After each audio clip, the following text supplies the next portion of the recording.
मुअज़्ज़ज़ सामिईन, अस्सलाम वालेकुम वरहमतुल्लाहि वबरकातुहू।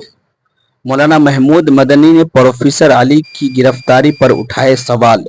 जमीयत उलमा हिंद के सदर मौलाना महमूद असद मदनी ने अशोका यूनिवर्सिटी के प्रोफेसर अली खान महमूदाबाद की गिरफ्तारी पर तशवीश का इजहार करते हुए उसे आईनी हक की पामाली से ताबीर किया है। उन्होंने उम्मीद जाहिर की है कि इस मामले का जायजा इंसाफ के हकीकी उसूलों की रोशनी में लिया जाएगा।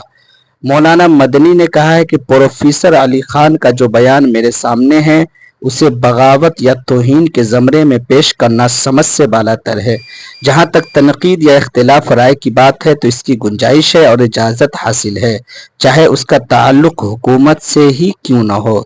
ये एक मसला है, ये एक मुस्लिमा हकीकत है कि हुकूमत या मुल्क के किसी तबके और तंजीम से इख्तिलाफ मुल्क की मुखालिफत की अहम पल्ला नहीं है।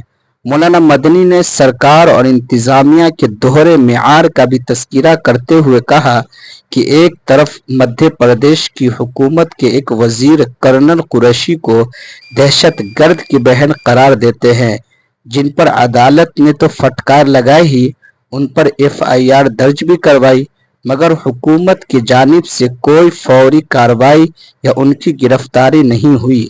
दूसरी तरफ प्रोफेसर अली की फौरी तौर पर गिरफ्तार कर लिया जाता है, जबकि मज़कूरा वजीर का बयान मुल्क के इत्तेहाद की तहकीर है।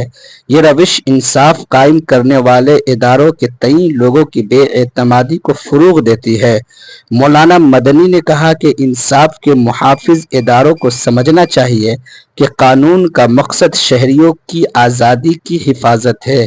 एक जमहूरी निज़ाम में या खौफ या खामोशी के बजाय एहतराम राय से इत्तेहाद कायम होता है।